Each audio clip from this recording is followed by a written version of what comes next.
नमस्कार दोस्तों, एक बार फिर से आपका स्वागत है मेरे यूट्यूब चैनल स्टडी पॉलिट में। आज हम जो टॉपिक कवर करने वाले उसका नाम है स्वतंत्रता की मार्क्सवादी अवधारणा। इससे पहले मैंने वीडियो डाल रखे हैं नकारात्मक और सकारात्मक स्वतंत्रता पे, उसके वीडियो में डिस्क्रिप्शन बॉक्स में दे दूंगा लिंक, आप उस पर देख सकते हैं। स्टार्ट करते हैं।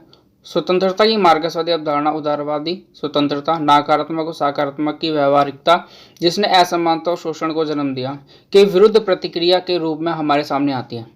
तो जो मार्क्सवादी विचारधारा, इसका जन्म क्यों हुआ? इसका जन्म होने का कारण यह है कि जो उदारवादी विचारधारा थी, इसके कारण समाज में कई सारी असमानताएं पनपी। उसके खत्म करने के लिए ही मार्क्सवादी अवधारणा का जन्म हुआ। 19वीं शताब्दी में मजदूर वर्ग की हालत बिगड़ गई। 19वीं शताब्दी में क्या होता है, जो मजदूर वर्ग होता है उसकी हालत बिगड़ती चले जाते हैं। राज्य पूंजीपति तथा मजदूर के आपसी मामलों में हस्तक्षेप नहीं करता था। तो राज्य था वो क्या करता था, पूंजीपति और मजदूर वर्ग उसके बीच में हस्तक्षेप नहीं करता था, उसे कोई लेन देना नहीं था। क्या समाज की क्या स्थिति है। मजदूरों की स्थिति पर बहुत से मानवतावादियों, काल्पनिक समाजवादियों का ध्यान आकर्षित हुआ और उन्होंने मजदूरों पर हो रहे अत्याचारों के खिलाफ आवाज उठाई। समाज में बहुत सारे मानवतावादी और काल्पनिक समाजवादी जो लोग थे, इन्होंने उस तरफ ध्यान आकर्षित किया जो मजदूरों की स्थिति थी, अत्याचार हो रहे थे उनके खिलाफ उन्होंने क्या आवाज उठाना भी शुरू कर दिया। उदारवादी थोथी स्वतंत्रता का पर्दाफाश किया और जो उदारवादी विचारधारा थी उसका क्या उन्होंने पर्दाफाश भी करना शुरू कर दिया। इसके साथ मजदूर वर्ग ने संगठित होकर पूंजीवादी व्यवस्था को चुनौती देनी शुरू की। अब क्या होता, मजदूर वर्ग इकट्ठा होता है और पूंजीवाद जो होता है उसके खिलाफ क्या करता है, आवाज उठाना शुरू कर देता है, उसे चुनौती देना भी वो शुरू कर देता है। इस संदर्भ में एक तरफ मानवतावादी विचार जिसने पूंजीपति वर्ग की अंतरात्मा को झकझोर, तो दूसरी ओर मार्क्स ने मजदूर वर्ग को संगठित होकर संघर्ष करने की प्रेरणा दी। अब क्या होता है, जो मानवतावादी विचारधारा इसने पूंजीपति वर्ग की क्या किया, अंतरात्मा को झकझोर दिया, और दूसरी तरफ मार्क्सवादी जो विचारधारा है इसने क्या किया, मजदूर वर्ग को इकट्ठा किया और संघर्ष शुरू कर दिया। स्वतंत्रता संबंधी मार्क्सवादी विचार इस बात पर आधारित है कि बिना प्राइवेट संपत्ति की समाप्ति के स्वतंत्रता निरर्थक है। तो मार्क्सवादी का मानना है कि जब तक लोगों के हाथ में खुद की प्राइवेट संपत्ति है तब तक आप स्वतंत्रता स्थापित नहीं कर सकते, ये उनका मानना है। जैसे पूंजीवाद में होता है, क्योंकि सबके पास क्या होती है, अपने अपने पूंजी होती है, तो वहां पे क्या होता है, असमानता, समाज दो वर्ग में बढ़ जाता है, जैसे पूंजी वर्ग और मजदूर वर्ग। मार्क्सवादी स्वतंत्रता के प्रश्न की व्याख्या ऐतिहासिक और समाजशास्त्रीय दृष्टिकोण से करते हैं।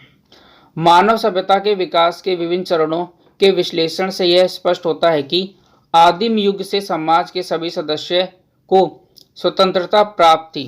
तो जब लोग जन्म लेते हैं और उससे पहले, सदियों से पहले क्या होता था कि लोगों के आपस में स्वतंत्रता प्राप्त थी, ठीक है। लेकिन ये धीमे धीमे क्या होता है, स्वतंत्रता का समाप्ति में खत्म होती चली जाती। क्यों? जैसे पूंजीपति वर्ग का उदय हुआ तो स्वतंत्रता खत्म होती चली गई। क्यों?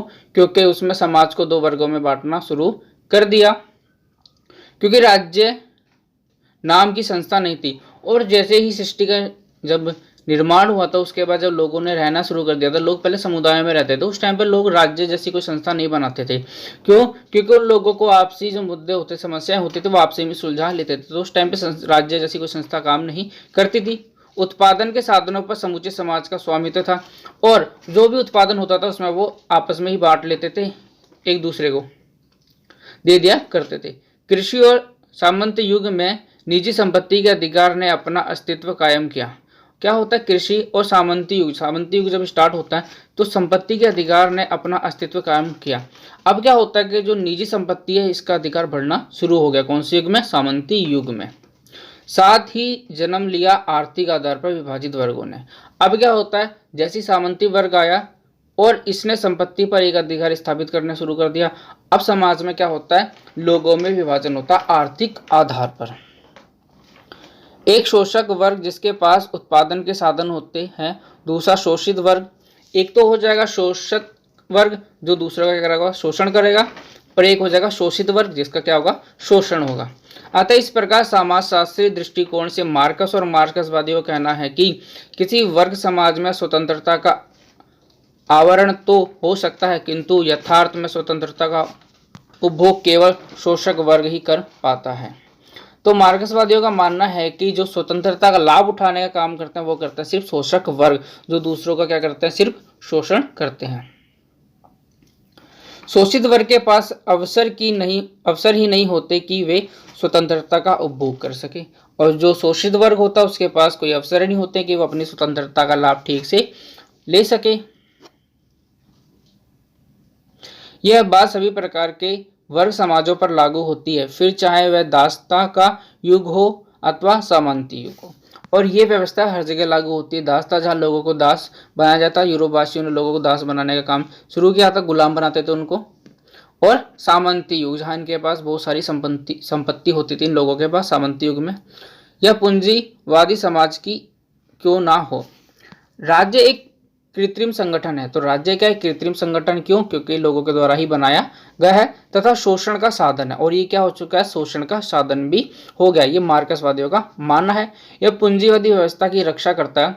और क्या करता है, पूंजीवादी जो व्यवस्था होती है उसकी क्या करता है, रक्षा भी करता है। मार्क्सवादियों के अनुसार जहां समाज विरोधी वर्गों में बटा हुआ है वहां जनसाधारण के लिए स्वतंत्रता का कोई अर्थ नहीं है। मार्क्सवादी कहते हैं जब समाज विरोधी वर्गों में बटा हुआ है वहां पर जनसाधारण के लिए स्वतंत्रता का अर्थ ही नहीं रहता, मतलब उनके लिए स्वतंत्रता है ही नहीं। क्यों? क्योंकि समाज क्या वर्गों में बटा हुआ है। इसलिए सत्ता उस वर्ग के हाथ में है जो उत्पादन के साधन का स्वामी है। तो सत्ता किसके हाथ में है, जो उत्पादन का स्वामी है, जो उत्पादन कर रहा है। इस प्रकार समाज में वर्ग भेद को मार्क्स स्वतंत्रता की अवधारणा का आधार मानता है। वर्ग समाज के नष्ट हो जाने के पश्चात ही वह स्थिति पैदा होगी जब व्यक्ति शोषण से मुक्त हो स्वयं अपने व्यक्तित्व के विकास की ओर अग्रसर होगा।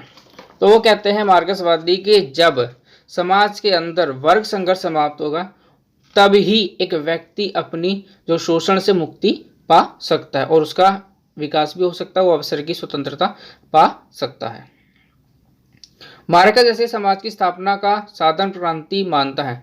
तो मार्क्सवाद का मानना क्या है कि ऐसे साधन कैसे ला सकते हो आप, ऐसे चीजों को क्रांति के माध्यम से ही ला सकते हो, जिसके बाद मजदूर वर्ग की तानाशाही के द्वारा वर्गविहीन समाज की स्थापना का संघर्ष होगा और इस प्रकार साम्यवाद की स्थापना होगी जिसमें स्वतंत्रता अभावों की अनुपस्थिति के रूप में अपना अस्तित्व पाएगी।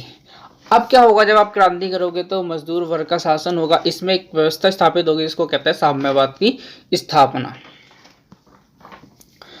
स्वतंत्रता की मार्क्सवादी अवधारणा आर्थिक स्वतंत्रता को राजनीतिक, सांस्कृतिक, सामाजिक और नैतिक स्वतंत्रता का आधार मानता है और इसे प्राथमिकता देता है, जबकि स्वतंत्रता की उदारवादी अवधारणा राजनीतिक और नागरिक स्वतंत्रता को महत्व देती है। यहाँ अगर आप देखोगे तो मार्क्सवादी जो स्वतंत्रता है ये ज्यादा ध्यान किसकी चीजों पे देती है, राजनीतिक, सांस्कृतिक, सामाजिक और नैतिक स्वतंत्रता पे। इसके अपोजिट जो उदारवादी है वो सिर्फ राजनीतिक और नागरिक स्वतंत्रता को ज्यादा महत्व देती है। जहां तक अन्य पहलुओं जैसे आर्थिक, सांस्कृतिक आदि से नहीं जोड़ी थी, इसलिए उदारवादी स्वतंत्रता की अवधारणा के सिद्धांत को अधूरा और अपूर्ण माना जाता है। तो जो उदारवादी स्वतंत्रता की अवधारणा ये क्या अधूरी है, क्यों? क्योंकि ये आर्थिक और सांस्कृतिक जो अवधारणा है इसको अपने साथ नहीं लेकर चलती है। जहां तक स्वतंत्रता के आर्थिक पक्ष का प्रश्न है, वे केवल निजी संपत्ति की सुरक्षा के प्रति सचेत हैं। वे मजदूरों और गरीबों का शोषण करते हैं। तो जो आर्थिक पक्ष है स्वतंत्रता का, वो सोचता है कि जो निजी संपत्ति जो ले रखी है लोगों ने, ठीक है, जो उनके पास सुरक्षा उस चीज़ की, वो क्या करते हैं, मजदूरों का और गरीबों का क्या करते हैं, वो शोषण करते हैं केवल। स्वतंत्रता में उदारवादी विचारधारा में अभावों का कोई स्थान नहीं है। तो वो क्या कहते हैं कि स्वतंत्रता के अंदर जो उदारवादी विचारधारा है इसमें कहता है कि अभाव, कमी का कोई स्थान नहीं है। मार्क्सवादियों के अनुसार आर्थिक स्वतंत्रता के अभाव में राजनीतिक स्वतंत्रता का कोई अर्थ नहीं है। तो मार्क्सवादियों का मानना है कि आर्थिक स्वतंत्रता के अभाव में राजनीतिक स्वतंत्रता का कोई अर्थ ही नहीं रहता है। क्यों? अभाव नहीं होना चाहिए स्वतंत्रता में किसी भी प्रकार का। अतः स्वतंत्रता की मार्क्सवादी अवधारणा राजनीतिक स्वतंत्रता से अधिक बल आर्थिक स्वतंत्रता पर देती है। तो मार्क्सवादी जो स्वतंत्रता की अवधारणा वो ज़्यादा फोकस किस पे करती है, वो आर्थिक स्वतंत्रता पर। इस स्वतंत्रता के अंतर्गत काम करने का अधिकार, आराम और अवकाश का अधिकार, बुढ़ापे, बीमारी में विशेष सुविधा आदि आती हैं जो अधिकांश समाज वादी देशों के नागरिकों को प्राप्त है। तो ये इन सब पर वो बात करते हैं कि एक व्यक्ति है जो उसको काम करता है तो उसको आराम का भी अधिकार होना चाहिए, बुढ़ापे पर वो बीमार हो या पेंशन हो उसको भी वो व्यवस्था भी मिलनी चाहिए। नेक्स्ट वीडियो में हम पढ़ेंगे मार्क्सवादी दृष्टिकोण, स्वतंत्रता की समस्या एवं मानवीय समस्या। तो इसमें जो क्या क्या समस्या उसके बारे में नेक्स्ट वीडियो में पढ़ते हैं।